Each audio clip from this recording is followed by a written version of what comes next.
বন্ধুরা, এটা চিনতে পেরেছো? এটা কি? এটা হলো একটা জলের পাইপ, দেখেছ? আর এই পাইপটা আমি কি করব, তোমরা সবাই দেখে নাও। এটা আমি কি করব, এটা কারণ আমি পাগল হয়ে গেছি। আমার খুব খিদে পায়, আমাকে ঘরে ঢুকতে দিচ্ছে না, খেতে দিচ্ছে না। আমি এখন এটাই খেয়ে নেবো।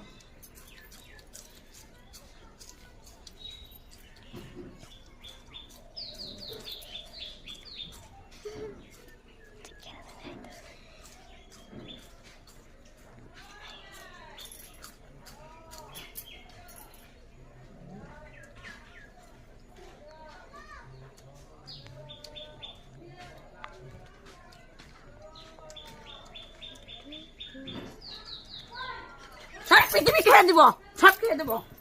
আমাকে বলে দিতে দিচ্ছে না। হ্যাঁ, সব খেয়ে দেবো।